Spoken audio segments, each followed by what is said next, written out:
বলছেন কম্পেনসেশন। প্রবাহ নন্দীর ইনারওয়্যারটাও আমার মানে আমার বোন কিনে দেয় বলে পরে ভিকিরির মতন তো চাইতে থাকে সবকিছু, আমার বোন দেয়, সে কম্পেনসেশন নেবে? ওর কম্পেনসেশনের প্রয়োজন নেই, দেবলীনা নন্দীর কম্পেনসেশনের দরকার পড়ে না। ও যে বেঁচে ফিরে এসেছে এটাই আমাদের কাছে অনেক। যারা বলেন আমরা জানি। এরপরেও আমি আমার বোনকে আজকে সকালেও জিজ্ঞাসা করেছি, বলেছি, এবং ও এখনো বলেছে আমি প্রবাহকে খুব ভালোবাসি। ও যদি এখনো আসে, ও যদি এখনো বলে ভুল হয়ে গেছে, কেমন আছো, আমি তোমায় খুব ভালোবাসি, ও চলে যাবে। আমরাও জানি ও চলে যাবে, যার জন্য আমরা ওর এগেনস্টে কোনো রকম কোনো স্টেপও নিইনি। ট্যাবলেট খায় আমার বোন 78 খানা ট্যাবলেট খেয়েছে, যেটা আমার কাছে উইথ প্রুফ প্রেসক্রিপশন রয়েছে, যেটা ওর লাস্ট নার্সিং হোম থেকে আমাদেরকে দেওয়া হয়েছে, আমাদের কাছে সেই সমস্ত রিপোর্টস রয়েছে।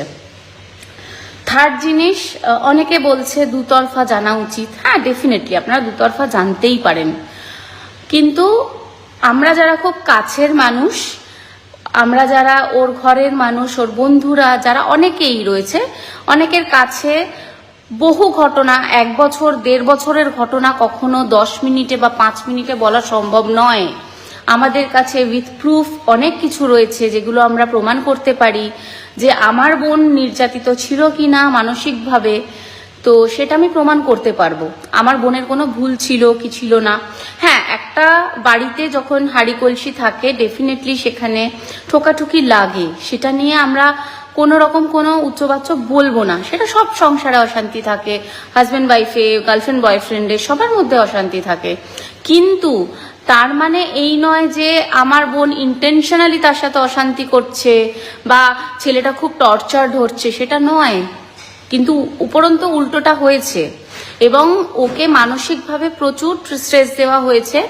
এর আগেও বহু ঘটনা ঘটেছে যেগুলো আমরা মানে আমি অনেকদিন ধরেই ওকে বলেছি যে সবাইকে জানা, সবার জানা দরকার। আজকে যেগুলো করছিস, মানে আজকে যেগুলো পাবলিকালি এগুলো বলছিস না এবং পাবলিক যেগুলো জানতে পারছে না, পরবর্তীকালে এই জিনিসটা যখন মানুষের সামনে ফ্ল্যাশ হবে তখন মানুষ কিন্তু তোরই ভুল দেখবে।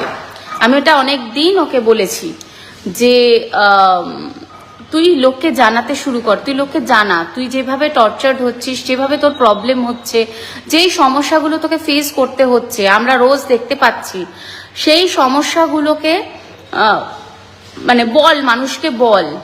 তো ও বলতো না, চুপ করে থাকতো। আমি বলতাম লাইভে এসে এত ভালো মানুষই দেখাস না, যেটা সত্যি সেটাকে তুলে ধর মানুষের সামনে। লোকে ভাবছে ওরা পজিটিভ, কিন্তু যখন ইন ফিউচার আমরা জানতাম প্রথম থেকেই এই সমস্যা একদিন অ্যারাইজ করবে, কারণ এর আগেও হয়েছে।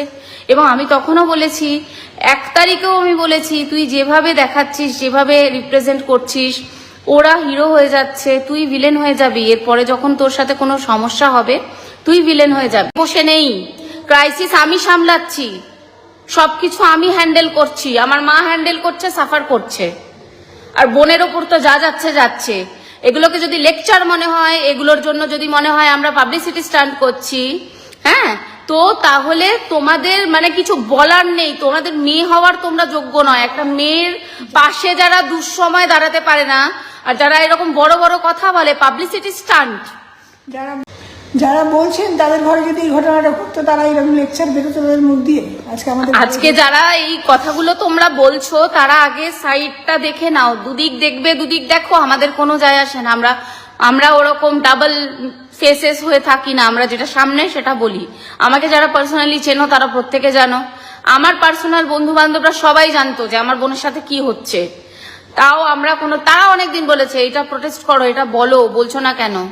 এবং আমার বোন বহু দিন ধরে, মানে আমি ওকে বুঝিয়েছি, বিয়ের আগে থেকে ওকে বোঝানো হচ্ছে এই ফ্যামিলিটা ঠিক নয়, ভালো নয়, করিস না, ভেবে নে, দেখে নে বাবা, এটা কিন্তু ঠিক হচ্ছে না। আমি ওকে অনেক দিন বলেছি, ইভেন 1 জানুয়ারিতেও বলেছি, বাবা এবার একটু বুঝে চল, এবার একটু বুঝে কর। এর আগেও অনেকবার অনেক কিছু ঘটেছে যেগুলো সবকিছু হয়তো সোশ্যাল মিডিয়াতে বলা সম্ভব নয় বা সবাইকে বলা সম্ভব নয়। কিছু নিজেদের পার্সোনাল জিনিস থাকে, আমরা চেপে থাকি। সব থেকে বড় কথা, আমরা একটা মিডল ক্লাস ফ্যামিলি, আমাদের মেন্টালিটি মিডল ক্লাস। আমরা মিডল ক্লাস ফ্যামিলির মানে মেয়ে, মা, আমি সবাই আমরা চাই যে ও সংসার করুক, এবং আমরা এখনো চাইছি যাতে সবকিছু ঠিক হয়ে যায়। বাট সেটা নিয়ে তো যাই হোক, টাকা নিয়ে বিয়ে করেছে বা টাকা দিয়ে বিয়ে করেছে এরকম ব্যাপার তো নয়।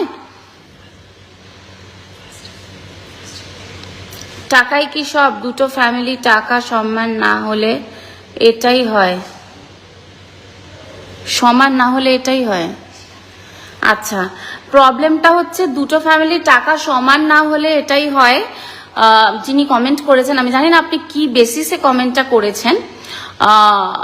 আমার বোন কিন্তু কোনোদিন ওদেরকে কোনো ঘ্যাম দেখায় না। ওদের যেটা আছে, ওদের 1% থাকলে ওরা 100%-এর ঘ্যাম দেখায়। হ্যাঁ, এবং আমি এতদিন ধরে দেখছি প্রবাহ নন্দী এবং তার ফ্যামিলিকে, তার মা বাবা তারা প্রত্যেকে, আচ্ছা সৌগত ঘোষ, আচ্ছা সব বানিয়ে বানিয়ে মিথ্যে কথা বলছে। আচ্ছা, বানিয়ে বানিয়ে মিথ্যে কথা বলছি। দাদা, আপনি কি ওখানে উপস্থিত ছিলেন? আপনি কি একটা বছর ধরে দেখেছেন যে প্রবাহ নন্দী কি কি করেছে? তাহলে আপনি আমাকে প্রুফ দিয়ে দেখান। আমার কাছে কিন্তু রেকর্ডিং ভিডিও আছে যে প্রবাহ নন্দী এবং তার মা বাবা কিভাবে আমার বোনকে হিউমিলিয়েট করেছে, বাড়ি থেকে বের করে দিয়েছে 6 মাস আগে। আমি গিয়ে তাকে নিয়ে এসেছি এবং তখনও ওকে বার করে বলেছিলাম ফিরে যাস না, ফিরে যাস না, ফিরে যাস না, এরপরে গেলে তুই মরে যাবি। কিন্তু ও শোনেনি। ভালোবাসা, খুব ভালোবাসি, এখনো বলে যাচ্ছে খুব ভালোবাসি, তখনও তাই। প্রবাহ একটা ফোন করে দু মাস কোনো ফোন করেনি, কন্ট্যাক্ট করেনি। আমার বোন পাগলের মতন ওকে মেসেজ করতো, কি করছো, কোথায় আছো, খেয়েছো কিনা, এটা ওটা সেটা। তারপরে বিয়ের সময়, তার মানে পুজোর সময় তাকে ওর বন্ধুরা, নার্সিং হোমটা যদি সময় মতন পাওয়া না যেত তাহলে হয়তো আমার বোনের সত্যি ছবি ঝুলতো কোথাও একটা দেয়ালে। আমাদের বাড়িতে ক্রাইসিস চলছে ক্রাইসিস। আমি আমার সংসার সবকিছু ছেড়ে দিয়ে আমি হসপিটালে বসে রয়েছি, না খেয়ে না দে। আমি কালকের থেকে বাড়ি যাইনি। আমার মা বাড়ি যায়নি, মা খাওয়া দাওয়া করেনি, আমাদের কোনো ঘুম নেই। ছেলে সঙ্গ পাচ্ছে না, সেই কারণে তার বাবা ডেকে পাঠিয়েছিল। তখন গেছিলাম, তখন আমি যখন বললাম রেজিস্ট্রি পেপারটা কি হলো, রেজিস্ট্রি সার্টিফিকেটটা কি হলো, তখন পরিষ্কার আমাকে জানানো হলো ফিঙ্গারপ্রিন্টের প্রবলেম। ওর নাকি একটা মানুষের কাজে যাচ্ছে বায়োমেট্রিক দিয়ে, রেগুলার ফিঙ্গারপ্রিন্ট মিলছে। হ্যাঁ, আর এইখানে যাচ্ছে যখন, তখন মানে রেজিস্ট্রি করতে যাচ্ছে, ফিঙ্গারপ্রিন্ট মিলছে না। আমি বললাম এটা আবার কিরকম ধরনের ফিঙ্গারপ্রিন্ট মেলেনি, মানে এটা আবার কখনো হয় নাকি একই মানুষের ফিঙ্গারপ্রিন্ট মিলছে না? তারপরে ওর বাবা বলল আমি তো চাই না রেজিস্ট্রিটা করাতে।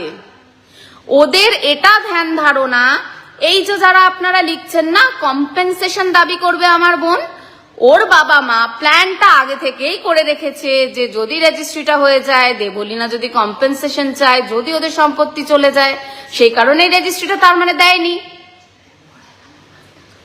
ছেড়ে মরে গেলে ছেলের যে ইন্স্যুরেন্সের টাকাগুলো রয়েছে সেগুলো তো বউ পেয়ে যাবে রেজিস্ট্রিটা যদি হয়ে যায়।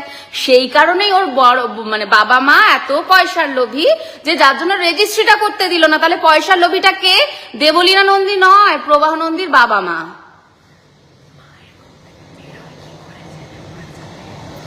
মায়ের মুখ থেকে বলছে ছেলে মরে গেলে টাকাটা কে পাবে, তুমি পেলে তো লাভ নেই, এরকম ধরনের কথাবার্তা বেরোয়। ওর মা এই ধরনের কথাবার্তা বলে। একটা মা কি করে তার ছেলে মেয়ের মৃত্যু কামনা করে, আমি প্রবাহ নন্দীর মাকে দেখে শিখলাম যে ওই মিষ্টি মুখের পেছনে কি সুন্দর মহিলাটি থাকেন।